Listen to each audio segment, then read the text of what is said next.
जय हिंद। दो टूक में आपका स्वागत है।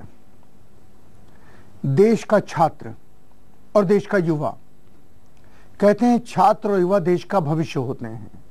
आज जो लोग सत्ता में हैं वो जब छात्र और युवा थे, और इनमें से बहुत सारे लोग छात्र राजनीति से और युवा राजनीति से राजनीति में आए हैं। ये देश का भविष्य आज है, लेकिन आज का भविष्य क्या है? आज के भविष्य को क्या कुछ पता है कि देश की समस्याएं क्या हैं? आज के भविष्य को क्या कुछ पता है कि उसे इन समस्याओं का समाधान कैसे करना है? या परंपराएं क्या होती हैं, या राजनीति दर्शन क्या होता है, या लोगों की समस्याएं, लोगों की चिंता, लोगों की परेशानी, लोगों के तनाव, लोगों के अंतर्विरोध, लोगों के दबाव आखिर है क्या, जिनसे समाज आगे बढ़ता है या समाज पीछे बढ़ता है? पहले इसको लेकर के एक जागरूकता रहती थी। विश्वविद्यालयों में छोड़ दीजिए, इंटर कॉलेजों से छात्र राजनीति शुरू हो जाती थी। हर राजनीतिक दल का एक छात्र संगठन होता था और उसमें वो सारी प्रक्रिया अपनाई जाती थी जो राजनीतिक दलों में अपनाई जाती है। नाम आते थे, चुनाव होते थे, पार्लियामेंट्री बोर्ड बनता था, कैंप लगते थे, वैचारिक कैंप, जिसमें छात्र नेताओं को राजनीतिक दलों के लोग जो उनसे जुड़े हुए होते थे वो आकर के विचारधारा के बारे में बताते थे। उनके दल की विचारधारा क्या है, दूसरे दल की विचारधारा क्या है, और दुनिया में चल रहे तमाम आंदोलनों के पीछे विचारधाराएं हैं क्या? क्या है समाजवाद, क्या है साम्यवाद, क्या है पूंजीवाद, क्या है सर्वोदय? किस तरह से ये समस्याओं को हल करेंगे या समस्याओं को बिगाड़ेंगे, बहस होती थी। नेताओं को छात्रों के सवालों का जवाब देना पड़ता था। लेकिन आज 77 के बाद ये स्थिति बिल्कुल खत्म हो गई है। और नतीजा क्या हो गया है? जिस देश में पहले नायक के रूप में भगत सिंह को जाना जाता था, नायक के रूप में चंद्रशेखर आजाद जाने जाते थे, नायक के रूप में डॉक्टर लोहिया जयप्रकाश नारायण का नाम लिया जाता था, ऑफ कोर्स जवाहरलाल जी का नाम लिया जाता था, आज उस देश में नायक कोई गाना गाने वाला या कोई सिनेमा में काम करने वाला लोगों के बीच में आ गया है। और लोग मुल्क के आदर्शों को भूल सिनेमा के आदर्शों के पीछे चल रहे हैं। ये एक सोची समझी साजिश है। एक ऐसी अफीम इस देश के नौजवानों को, छात्रों को पिलाई जा रही है कि नौजवान और छात्र अपने रास्ते से न केवल भटक गया है, बल्कि इस देश की समस्याओं को और उलझाने में जाने या अनजाने शामिल हो गया है। देखते हैं आज का नौजवान और आज का छात्र है कैसा। आज का युवा और छात्र खूब मंडूक हो गया है। आज के छात्र को या तो बस किताबी कीड़ा बना दिया जा रहा है, और नहीं तो एक ऐसा जिम्मेदार नागरिक जो अपने ही देश के बारे में कुछ नहीं जानता। यहाँ तक कि देश के प्रधानमंत्री और राष्ट्रपति के नाम भी नहीं जानता। आज का छात्र बस डिस्को और पाश्चात्य संस्कृति की चपेट में आ गया है। नव उदारवादी अर्थव्यवस्था ने एक ऐसी व्यवस्था को जन्म दिया है जिसमें मानवीय मूल्य खत्म हो गए हैं। देश का युवा अब नहीं सोचता कि देश की क्या हालत है या वो देश के लिए क्या कर सकता है। देश और राष्ट्रवाद आज के युवा के लिए बीती बातें हो गए हैं, जो कि फैशन से बाहर हो चुकी हैं। खेलना, पढ़ना, जनजीवन की सुध रखना, राजनीति पर नजर रखना, देश और दुनिया के विषयों की जानकारी रखना, ये सब बातें आज के युवाओं और छात्रों के लिए अप्रासंगिक हो चुकी हैं। दूरसंचार क्रांति की वजह से किताबों की जगह इंटरनेट ने ले ली है। इंटरनेट पर भी बहुत सारी जानकारी है जिसे शिक्षित होने के लिए, नई बातें जानने के लिए प्रयोग किया जा सकता है। लेकिन ऐसा हुआ नहीं है। आज युवा इंटरनेट के दुरुपयोग पर उतर आया है और चैटिंग का भूत सिर चढ़कर बोल रहा है। नव उदारवाद ने जीवन को इतना छिछला बना दिया है कि जीवन के सुंदर और सार्थक रूप को खत्म कर दिया है। उसकी जगह उपभोक्तावाद ने ले ली है। खेल के मैदानों को जिम ने पीछे धकेल दिया है। पब कल्चर ने लड़के लड़कियों को गलत राह पर धकेल दिया है, जहां उन्हें मौज मस्ती छोड़कर और कुछ नहीं सोचता है। नव उदारवाद ने छात्रों और युवाओं को नपुंसक बना दिया है। आज का राज्य और उसकी व्यवस्था तो चाहती थी कि छात्रों और युवाओं को सुला दिया जाए, बस वो नशा नहीं मिल रहा था। देश का युवा जागरूक होगा तो सवाल पूछेगा तो प्रजातंत्र के कारण जवाब भी देने पड़ेंगे। जवाब ठीक नहीं होंगे तो फिर से आंदोलन होंगे, भ्रष्ट व्यवस्था टूट जाएगी। लेकिन अब ऐसा कुछ नहीं है। नव उदारवाद ने वो कर दिखाया। अब राज करने वाले चैन की नींद सो सकती हैं, क्योंकि अब इंदिरा गांधी जैसे नेताओं के खिलाफ खड़ा होने वाला कोई नहीं है। आज का राजनीतिक वर्ग इस व्यवस्था से सुरक्षित हो गया है, चाहे अब वे जो भी करें। इसी वजह से युवा और छात्र राजनीति का आज बहुत ही बुरा हाल है। जाहिर सी बात है कि जब युवा देश में रुचि ही नहीं रखता तो देश की राजनीति में उसकी क्या रुचि होगी। लेकिन इस स्थिति के लिए हमारे देश के राजनेता और बड़ी बड़ी पार्टियां भी जिम्मेदार हैं। जैसे जैसे राजनीति में मूल्यों का ह्रास होता जा रहा है, उसी तरह युवा राजनीति में भी मूल्यों की गिरावट आने लगी। पहले नेता देश के लिए सोचते थे, आज नहीं। तो आज का युवा भी अपने लिए ही सोचता है, देश के लिए नहीं। नेतागण ने राजनीति को स्वार्थ सिद्धि का साधन बनाया तो छात्र नेताओं ने भी गुंडागर्दी और वसूली की राह अपना ली। लेकिन ऐसा नहीं है कि इन बड़े नेताओं और छोटे छात्र नेताओं में कोई संबंध नहीं है। पार्टी के लिए चंदे के नाम पर पैसे की उगाही तो बड़े नेताओं के ही संरक्षण में चलती आई है। और आज स्थिति ये हो गई है कि जिस तरह बड़े बड़े गुंडे मवाली संसद पहुंचने लगे, उसी तरह गुंडे और हत्यारे छात्र राजनीति में पैर बनाने में सफल रहे। अंततः छात्र राजनीति मिट्टी में मिल गई। एक गौरवी इतिहास जहां राम मनोहर लोहिया, भगत सिंह, सावरकर जैसे युवा नेता थे, मिट्टी में मिल गया। पहले छात्र नेता छात्र हितों की बात करते थे, तो आज वही नेता अलग अलग पार्टियों के कारिंदे बन गए हैं। फिर आई लिंगदोह कमेटी रिपोर्ट। इसने सोचा तो था कि छात्र राजनीति को ठीक करना है, लेकिन हुआ ये कि जहां जहां अच्छी राजनीति हो रही थी वो भी बंद हो गई।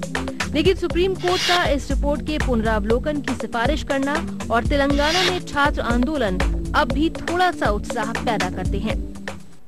ये दर्द, छात्र आंदोलन और युवा आंदोलन का न होना या उसका बिगड़ जाना और सुप्रीम कोर्ट का चिंतित होना, एक अजीब स्थिति दिखाई देती है कि चाहे कोई स्थिति हो, एक संस्था है। होना चिंतित संसद को चाहिए, होना चिंतित देश के प्रधानमंत्री, देश के विपक्ष के नेता, देश की राजनीति में बढ़ चढ़ के प्रधानमंत्री पद का सपना देखने वाले नेताओं को चिंतित होना चाहिए। लेकिन चिंतित कौन हो रहा है? सुप्रीम कोर्ट, जिसके चीफ जस्टिस को, किसी भी चीफ जस्टिस को प्रधानमंत्री नहीं बनना है, संसद में नहीं आना है, लेकिन वो चिंतित हो रहा है इस देश की समस्याओं से। ये अजीब विडंबना हमारे देश में है। एक छोटा सा ब्रेक लेते हैं।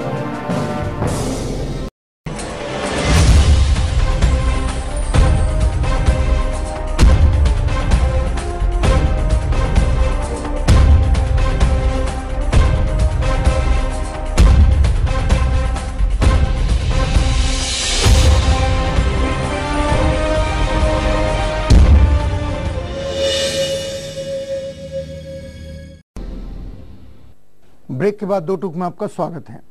देश का छात्र और युवा आंदोलन आज कहीं है नहीं। बड़े दिनों बाद तेलंगाना में छात्रों का आक्रोश से तना हुआ चेहरा दिखाई दिया। छात्र खड़े हुए, लगा पूरा का पूरा हैदराबाद खड़ा हो गया, पूरा का पूरा आंध्र खड़ा हो गया। और तेलंगाना के साथ जिस तरह से दुर्व्यवहार हुआ, तेलंगाना का जिस तरह से शोषण हुआ और तेलंगाना के साथ जिस तरह की वायदा खिलाफी हुई, उसका अगर कोई मुकाबला कर रहा है तो वहां के छात्र कर रहे हैं। आजादी के आंदोलन में छात्रों ने किस तरह से बुनियादी कारक की भूमिका निभाई, इसके ऊपर एक नजर डालते हैं। भारत में युवा शक्ति का उदय और साथ ही साथ छात्र राजनीति का उदय भारत की गुलामी के समय शुरू हुए राष्ट्रीय आंदोलन के समय ही हुआ।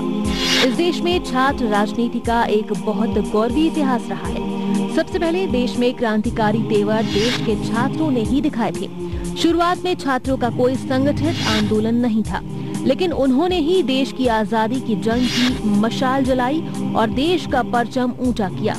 1905 में हुए स्वदेशी आंदोलन में सबसे पहले छात्रों की संगठित शक्ति का अनुभव देश की राजनीति में महसूस हुआ। बंगाल के विभाजन के विरोध में चल रहे स्वदेशी आंदोलन की कमान छात्रों ने संभाली। उन्होंने विदेशी राज के सरकारी स्कूलों को छोड़ दिया और राष्ट्रीय स्कूलों और कॉलेजों में दाखिला लिया। इस कारण अंग्रेजी हुकूमत ने छात्रों पर अनेक तरह के जुल्म भी ढाए, लेकिन उनके उत्साह को तोड़ नहीं पाए। आगे जाकर छात्रों ने ही क्रांतिकारी दल की कमान संभाली। अधिकतर अंग्रेजी हुक्मरानों को देश के नाम पर मौत के घाट उतारा और देश के लोगों में नव शक्ति का संचार किया। मदन लाल धींगरा हो, लंदन का इंडिया हाउस हो, भगत हो, चंद्रशेखर आजाद हो या भाई परमानंद हो, जिन्होंने गदर आंदोलन से ब्रिटिश हुकूमत की ईंट से ईंट बजा दी थी, सभी छात्र जीवन से ही राजनीति में आए थे। कई बार छात्र और छात्राओं ने दीक्षांत समारोह में ब्रिटिश हुक्मरानों पर बेबाक होकर हमले किए, विदेशी राज की नींद हराम कर दी। लेकिन ऐसा नहीं है कि छात्र राजनीति बस तोड़ फोड़ की राजनीति ही रही है। बहुत अधिक संख्या में छात्रों ने गांधी जी के मार्ग को चुना और इसी कारण भारतीय राष्ट्रीय आंदोलन ने इतना बड़ा आकार ले लिया। छात्र गांवों में जाकर देश के गरीबों और किसानों को राष्ट्रीय भावना से प्रेरित करते थे। छात्र और युवा आंदोलनकारियों ने गांधी जी के रास्ते को कभी नहीं छोड़ा, चाहे असहयोग आंदोलन रहा हो या सविनय अवज्ञा आंदोलन। छात्रों ने हमेशा बढ़ चढ़कर देश के लिए अपना सब कुछ न्योछावर कर दिया। भारत छोड़ो आंदोलन के आते आते तो देश के युवा और छात्र राजनीति में इतने सक्रिय हो गए थे कि जब आंदोलन शुरू हुआ तो उन्होंने सारे संचार तंत्र को ही तहस नहस कर दिया। देश के जवान इतने जोश में थे कि उन्होंने छापामार युद्ध जैसा कार्यक्रम शुरू कर दिया, जिसने सारे रेल तंत्र और रोड तंत्र को विफल कर दिया। बहुत से आंदोलनकारियों ने जयप्रकाश नारायण और लोहिया के नेतृत्व में गुरिल्ला युद्ध शुरू किया था। जवाहरलाल नेहरू और सुभाष चंद्र बोस सरीखे नेताओं को युवा और छात्र समर्थन मिलने की वजह से कांग्रेस के भीतर भी युवा नेताओं का मान होता था। आजादी के बाद देश के युवा और छात्र एक अलग राजनीतिक तबके के रूप में उभर कर आए, जिनकी मंशा जानना सरकारों के लिए एक सूत्र बन गया। आजाद भारत में जयप्रकाश नारायण के नेतृत्व में एक बार फिर देश के युवा उठ खड़े हुए। इस बार देश में चल रहे भ्रष्टाचार और अनैतिक राजनीति के विरोध में नारायण को, जो कि अब बूढ़े हो चले थे, छात्रों ने अपार सहयोग दिया। नेता भले ही अवस्था में बड़े थे, लेकिन बिहार आंदोलन और इंदिरा गांधी और उनकी लगाई हुई आपातकाल या इमरजेंसी के विरोध में छात्रों ने शांतिपूर्ण लेकिन आमूलचूल परिवर्तन के लिए अपनी ही सरकार की लाठियां और डंडे सहे। अंततः इंदिरा हार गई। आज के कई बड़े और नामी नेता जैसे अरुण जेटली, सीताराम येचुरी, प्रकाश करात, लालू प्रसाद यादव और नीतीश कुमार छात्र राजनीति की ही उपज हैं। जयप्रकाश जी का पूरा आंदोलन छात्र और नौजवान आंदोलन था। जयप्रकाश जी ने शुरू में भी और बाद में भी राजनीतिक दलों को अपने साथ नहीं आने दिया। राजनीतिक दल उनके साथ आए, लेकिन वो तब आपातकाल की समाप्ति के बाद जब इंदिरा जी ने लोकसभा के चुनाव की घोषणा कर दी तब आए। लेकिन उसके पहले जयप्रकाश जी ने अपने साथ सिर्फ छात्रों और युवाओं को रखा। और जानते हैं जयप्रकाश जी ने क्या कमाल किया? बिहार के गांव-गांव में उन्होंने जनता सरकार बनवा दी। बिहार के गांव-गांव में उन्होंने छात्रों और नौजवानों को क्रांति की भाषा सिखा दी। गांव-गांव में उन्होंने गांव के नौजवानों को यह पता था कि हमारी समस्या का हल क्या है, सत्ता नहीं, व्यवस्था परिवर्तन। लोकनायक जयप्रकाश ने जो अद्भुत काम किया था, उसमें से कई लोग, कई क्या बल्कि बहुत सारे लोग भाजपा में भी हैं, बहुत सारे लोग जेडीयू में हैं, बहुत सारे लोग कांग्रेस पार्टी में हैं। सुबोधकांत, शरद यादव जी, लालू यादव जी, ये सारे लोग, स्वयं नीतीश कुमार जी, ये सारे लोग उस छात्र आंदोलन के पैदाइश हैं। रविशंकर जी बीजेपी में हैं, बहुत सारे नाम हैं, नीतीश मोदी, सुशील मोदी जी, ये सारे लोग एक ही सपने को लेकर आगे बढ़े थे। लेकिन ये सारे लोग उस सपने को भूल गए। सपना जो लोकनायक जयप्रकाश का सपना था। बिहार की विधानसभा में बहुत सारे एमएलए ऐसे हैं जो जयप्रकाश नारायण के आंदोलन की वजह से एमएलए हैं। सपना भूल गए, उद्देश्य भूल गए। सिर्फ सत्ता इनका उद्देश्य आज बन गया है। और किसी तरीके से उस साथी की बर्बादी करो जो साथी इनके साथ संपूर्ण क्रांति के आंदोलन में या बिहार आंदोलन के नाम से मशहूर छात्र आंदोलन में साथ ही रहा है। और यहां पर एक अफसोस दिखाई देता है, जवाहरलाल जी का दौर था, जितने उनके साथ के नेता थे, चाहे राज्यों में रहे हों या केंद्र में रहे हों, इतना उनमें सामंजस्य रहता था, इतनी दोस्ती रहती थी। वो दोस्ती बिहार आंदोलन से निकले हुए राजनीतिक नेताओं में नहीं दिखाई देती। परस्पर अविश्वास इस हद तक बढ़ गया है कि व्यक्तिगत दुश्मनी तक पहुंच गया है। और ये चीज आजादी के आंदोलन और जयप्रकाश आंदोलन के बीच का बुनियादी अंतर है। इस अंतर को न समझ पाना, इस अंतर को न देख पाना, इन नेताओं ने अपना स्वभाव बना लिया है। एक ब्रेक लेते हैं और ब्रेक के बाद आपको बताएंगे कि आखिर आज का नौजवान करे तो क्या करे।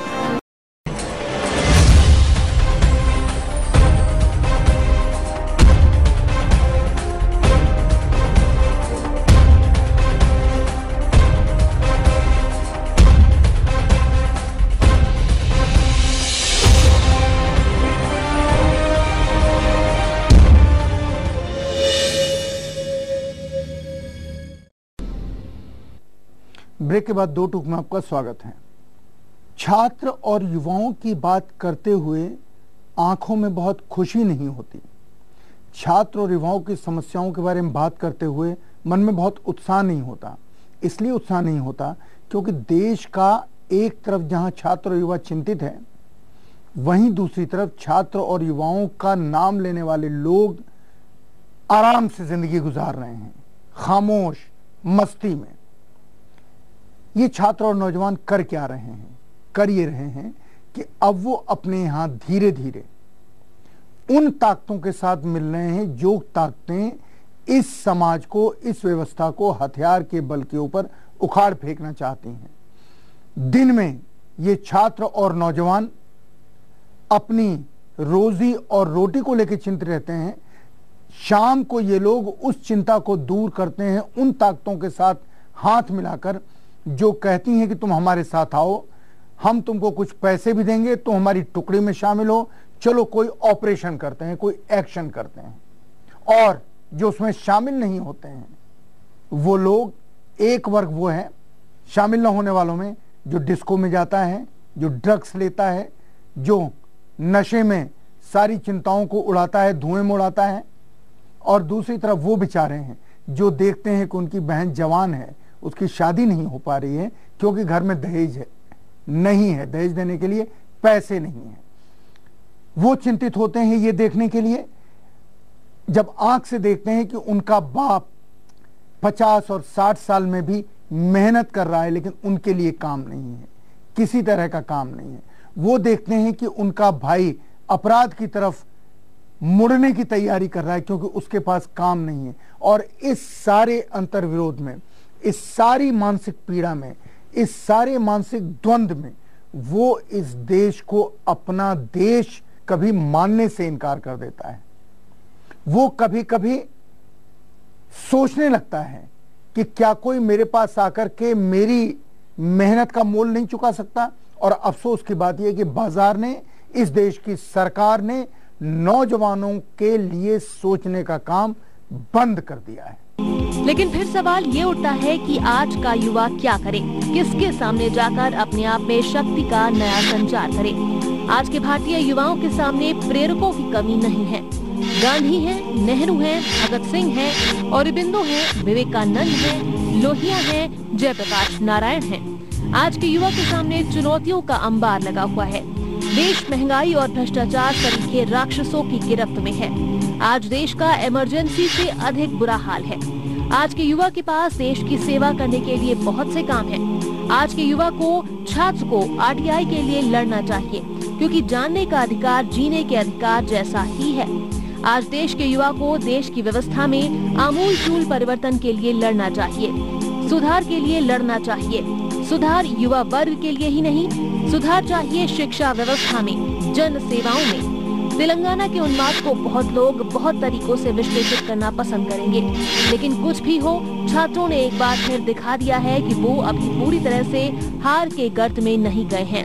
ये एक उम्मीद की किरण है। आज फिर से देश की गरीब जनता का, देश के गरीब किसानों का बस एक ही मसीहा नजर आता है। ये है देश का छात्र और युवा वर्ग। यही वर्ग है जो शिक्षित है और आज इस देश की अधिकतर आबादी युवा वर्ग की ही है। यही वर्ग है जिससे देश की भ्रष्ट व्यवस्था डरती है।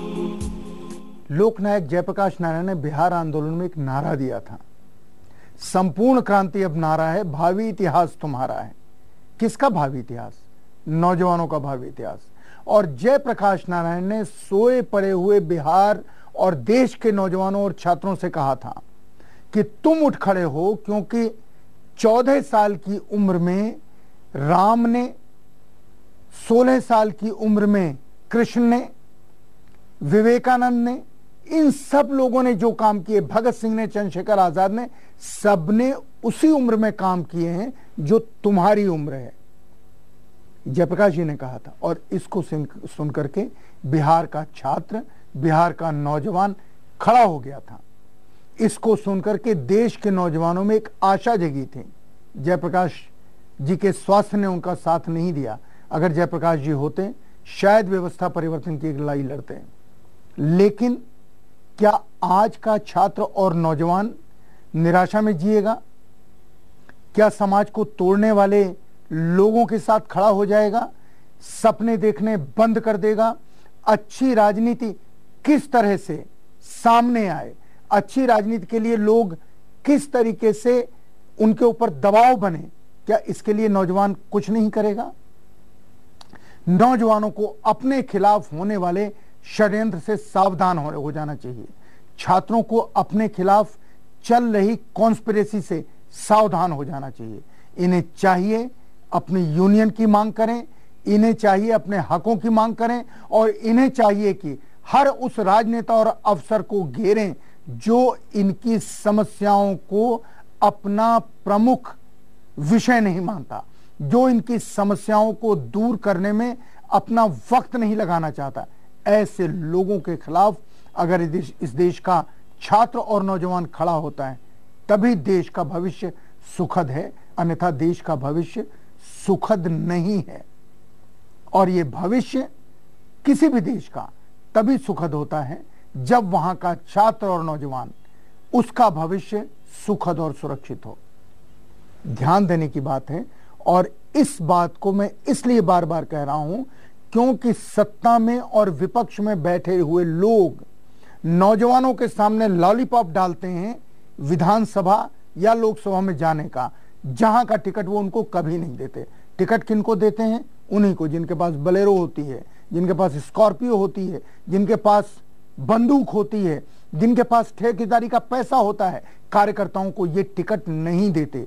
ऐसे सारे लोगों के खिलाफ छात्रों और नौजवानों को लामबंद होने की ख्वाहिश पालनी चाहिए, सपना देखना चाहिए। हम जो कहते हैं सच कहते हैं, दो टूक कहते हैं। जय